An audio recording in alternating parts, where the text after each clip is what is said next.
Assalamualaikum. I am Aru Zahra, your English language instructor, and in this video we are going to discuss about some useful advanced spoken structures with the help of daily sentences. तो ये video आपके लिए जरूरी है और मैं कोशिश करूंगी कि इसकी मदद से आपके मजीद कंसेप्ट भी क्लियर करूं।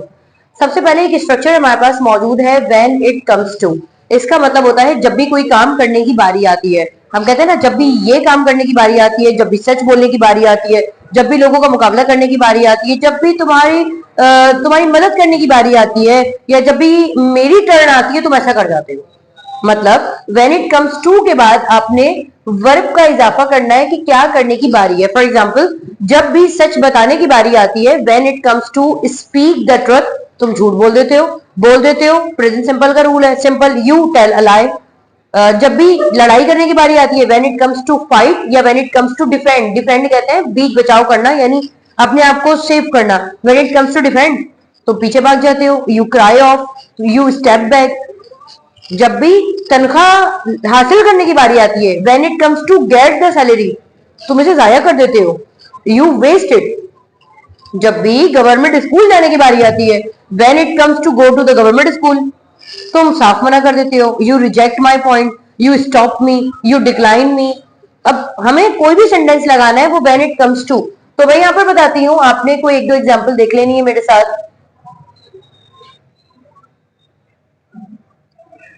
when it comes to operate the machine, जब भी मशीन चलाने की बारी आती है, तुम तो डर जाते हो। प्रेजेंट सिंपल है, यू गेट स्केयर्ड, तुम डर जाते हो भाई,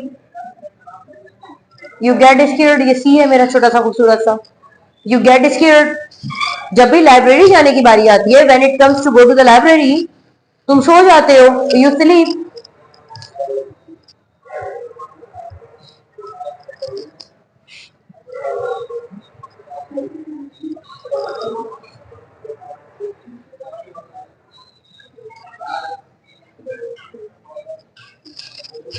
When it comes to go to the library, you sleep। जब भी लाइब्रेरी जाने की बारी आती है, तुम क्या करते हो, सो जाते हो। तो ये वाले सेंटेंसेस आपके सामने है। आपने हमेशा ख्याल रखना होता है कि सब्जेक्ट पहले आएगा, फिर वर्ब आएगा, फिर ऑब्जेक्ट।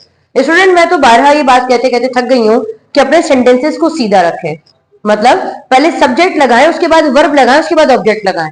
स्टूडेंट ऑब्जेक्ट को पहले लेकर आते हैं और वर्ब को बाद में, या सब्जेक्ट को बाद में, ऐसा नहीं करना है। मैंने आपको ये भी बताया हुआ कि सब्जेक्ट 7 तरह के, तो वहां पर मी वगैरह का कोई चक्कर नहीं है। कौन सा टेंस में है, प्रेजेंट सिंपल है, प्रेजेंट प्रोग्रेसिव है। उर्दू को ध्यान में सोचें, उसको साथ साथ लिखें। इतनी परफेक्शन तो हमें कभी भी नहीं होती ना कि बस हमने सोचा और वो बोलना शुरू कर दिया। ये वाला लेवल तो इवन एक टीचर का भी नहीं होता कि वो डायरेक्ट बिना सोचे ही बोलना शुरू कर दे। ये सिर्फ नेटिव्स का होता है, ये इवन हमारा भी नहीं है। हमें भी पहले सोचना पड़ता है। तो स्टूडेंट जो मेरे लर्नर्स हैं, उनको मैं ऑन कैंपस भी ये बात कहते कहते थक गई हूं कि भाई आपने अपने आप को स्लो लेके चलना है। वो जल्दी के चक्कर में इतने खराब सेंटेंसेस बनाते हैं कि वो उन्हें पता ही नहीं होता कि कितनी शदीद वो ग्रामेटिकल एरर्स कर रहे हैं। तो आपने इसका ख्याल करना होता है। इसके बाद है नेक्स्ट स्ट्रक्चर, आई एबहर टू। इसका मतलब होता है मुझे शदीद नफरत है। जहां हेट की बारी आती है ना, हेट से आगे अगर वर्ड आएगा उसको एबहर कहते हैं, मुझे शदीद नफरत है। आई एबहर टू, किसी भी काम से नफरत है। मैंने कहा मुझे बिल्ली पालने से नफरत है, आई एबहर टू पेट द कैट। अब टू के बाद वर्ब की फर्स्ट फॉर्म है, आपके ज़हन में फौरन आ जाना चाहिए भाई टू है तो पेटिंग शेडिंग नहीं आएगा, simple to pet the cat. या कैट पहले नहीं आएगा कि कैट पेटिंग, कुछ भी नहीं करना, जुमला खराब नहीं करना है। I ever to pet the cat. इसी को अगर आप कहेंगे कि मुझे मोहब्बत है, I love to pet the cat. Sentences सीधे रखेंगे तभी इंग्लिश आसान होगी, वरना बहुत मुश्किल है। मुझे नफरत है झूठ बोलने से, क्या बनेगा, I ever to tell a lie. भाई मुझे नफरत है झूठ बोलने से। अब आपको अच्छे से पता होना चाहिए, क्योंकि हम एक चीज को बार बार तो रिपीट नहीं कर सकते ना। सब्जेक्ट के बाद डायरेक्टली वर्ब आ गया है एवर, तो आपको पता होना चाहिए कि बिना ईडी फॉर्म के तो ये प्रेजेंट सिंपल है। तो अगर मैं ही शी के साथ बनाऊंगी तो यहाँ पर क्या आ जाएगा, एस और ईएस का इजाफा हो जाएगा। मैंने कहा उस लड़की को नफरत है झूठ बोलने से, शी एबहर्स टू टेल अ लाई। तो इंग्लिश मुश्किल नहीं है, सिर्फ आपकी प्रैक्टिस ना करने ने इसको मुश्किल बनाया हुआ है। शी एबहर्स टू टेल अ लाई, कि भाई उस लड़की को शदीद नफरत है क्या करने से, झूठ बोलने से। इसके बाद शी हैज या आई हैव। ये सेंटेंसेस याद रखिएगा, जहां हैव आ जाए, जहां हैव आ जाए सब्जेक्ट के बाद, आपको पता होना चाहिए यह मिल्कियत की बात है। मिल्कियत के जुमले सिर्फ यही नहीं होते, मेरे पास कोई पैसे है, मेरे पास गाड़ी है, मेरे पास ये नहीं। आप ऐसा बोले पाकिस्तान में 5 सूबे या 4 सूबे, जो भी आपने बताना है, पाकिस्तान में 4 सूबे हैं, क्लास में बच्चे मौजूद हैं, तुम्हारे पास अच्छी दिमागी सलाहियत है, तुम्हारा एटीट्यूड बहुत हाई है, तुम्हारे अंदर ये खराबी है, ये खामी है। भाई आपके अंदर, यानी कोई भी बात की जा रही है ना, आपकी मिल्कियत ही तो है, खामी है, अच्छाई है, बुराई है, कुछ भी वो आपकी अपनी है। तो ऐसे सेंटेंसेस भी है और ऐसे साथ बन रहे होते हैं। बहुत ज्यादा कमेंट्स में ऐसे फजूल कमेंट्स आ रहे होते हैं मेरे पास, मैं इस सेंटेंस को ट्रांसलेट कर दें। भाई क्यों कर दें? आपने जब अगर लेसन लिया तो आपको अच्छे से पता होगा कि ये वाला सेंटेंस इस नौयत में जा रहा है। फॉर एग्जाम्पल अगर मैं आपसे कहती हूँ कि दरवाजे में गुंजाइश नहीं है, तो आपको पता होना चाहिए दरवाजे के अंदर उसकी मिल्कियत क्या, गुंजाइश की बात हो रही है, तो क्या हो जाएगा? The door does not have capacity. Student की परफॉर्मेंस अच्छी है, उसकी परफॉर्मेंस अच्छी है, यानी उसके अंदर ये मिल्कियत है ना, student has a good performance. तो हमें ये सेंटेंसेस यहाँ पर क्लियर करने की जरूरत है कि मिल्कियत वाले सेंटेंसेस सिर्फ यही नहीं होते कि किसी चीज का बजाई तौर पर आपको नाम नजर आ गया, मेरे पास क्लास है, आई हैव अ क्लास। देखें ये तो कोई भी पढ़ा लेगा, आपने जरा थोड़ा सा वास्ट जाके सोचना है, थोड़ा विजन को बढ़ाना है। अगर मैं आपसे कहती हूँ कि पाकिस्तान में मुख्तलिफ तरह के जानवर हैं, तो मैं क्या कह सकती हूँ? Pakistan has different kind of animals. तो पाकिस्तान के साथ मैंने हैज क्यों लगाया? क्योंकि पाकिस्तान के अंदर, पाकिस्तान में पाए जाते हैं, ये तमाम बात उसकी मिल्कियत की आ रही है। तो यहां पर हम सेंटेंस देख लेते हैं जरा। मैंने कहा कि तुम्हारे पास अच्छी तेज नजर है, अब आपकी नजर आपकी मिल्कियत है। You have a good vision. You have a good vision का मतलब क्या भाई? आपकी अच्छी नजर है, you have a good vision. मेरे पास मेरा कार्ड नहीं है, I don't have my card. मैंने कहा पेन में इंक नहीं है, पेन की मिल्कियत क्या होगी? उसकी इंक होगी। Pen does not have ink. तो आप समझे यहां पर उसकी मिल्कियत की बात हो रही है। Pen does not have ink. Pen में क्या नहीं है? इंक नहीं है। अगर मैं आपसे कहूं कि लाइब्रेरी में किताबें मौजूद है, और इंग्लिश मौजूद को क्या कहते हैं? आप छोड़ दें, मौजूद प्रेजेंट की बात कर रहा है। Library has different books. आ गया ना जुमला? तो इसी तरीके से मैं आगे चलना होता है, जरा थोड़ा सा इंग्लिश को लॉजिक के साथ भी सीखा करें। There are something, there are की बात मैं करने लगी हूं, बहुत खास है आपके लिए, तवज्जो रखिएगा। देयर आर समथिंग, मैंने कहा वहां पर एक पैरामेडिकल स्टाफ मौजूद है, वहां पर एक कहा है, एक, तो इसका मतलब आर तो नहीं आएगा, क्या हो जाएगा? There is a paramedical staff.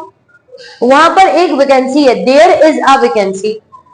अच्छा, देयर का मतलब वहां भी होता है और यहां भी होता है।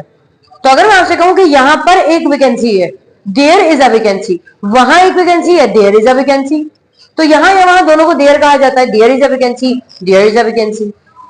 यहां बहुत सारी वैकेंसीज हैं, there are many vacancies. There are many का मतलब क्या हो जाएगा? यहाँ बहुत सारी वैकेंसीज हैं। बिल्कुल ऐसे ही अगर मैं आपसे कहूं यहाँ पर काफी सारे मौके मौजूद हैं, देयर आर मेनी अपॉर्चुनिटीज। यहाँ काफी सारी शॉप्स मौजूद हैं, देयर आर मेनी शॉप। यहाँ एक दुकान है, देयर इज अ शॉप। तो आपने there is in there are, तो मैं इसको आसान तौर पर लिख देती हूँ, there is a lake. Lake कहते हैं झील को, झील। और लेक कहा जाता है, लेक, इसे जरा लेक पढ़ा जाता है, लेक नहीं है ये, प्रोनाउंसिएशन का ख्याल करें, ये लेक है, इसको कहते हैं झील, ये है लेक, इसको कहते हैं कमी। देयर इज अ लेक, इसका मतलब है यहाँ झील है। वहां पर काफी सारे मैं ऐसे कह सकती हूँ, वहां पर काफी सारे स्टूडेंट्स हैं, there are many students.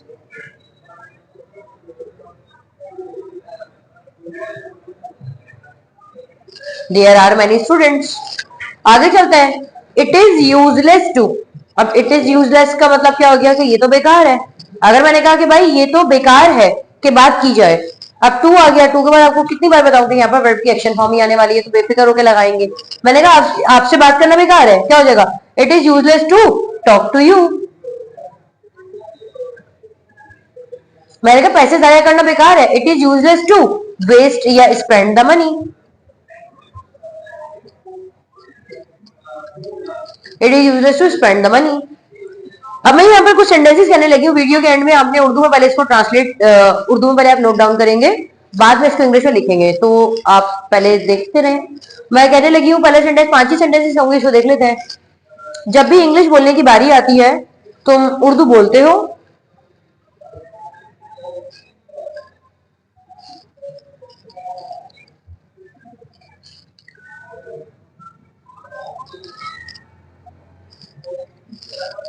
Next sentence है हमारा, उस लड़की को सफर करने से शदीद नफरत है।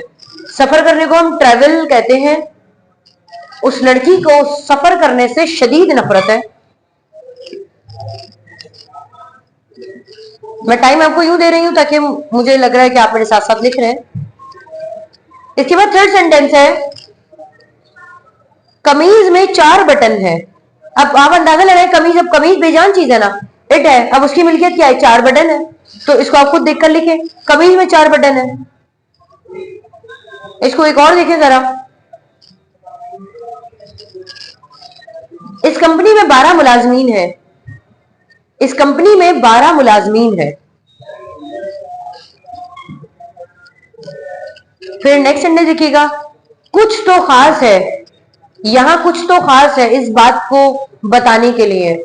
मतलब मैं क्या कहना चाह रही हूं, यहां तो कुछ खास है, there is something special to discuss with you. मैं इस सेंटेंस को दोबारा बता देती हूँ, कुछ तो खास है, या कुछ तो खास मतलब यहां की बात हो रही है, कुछ तो खास है क्लास कंडक्ट करने में।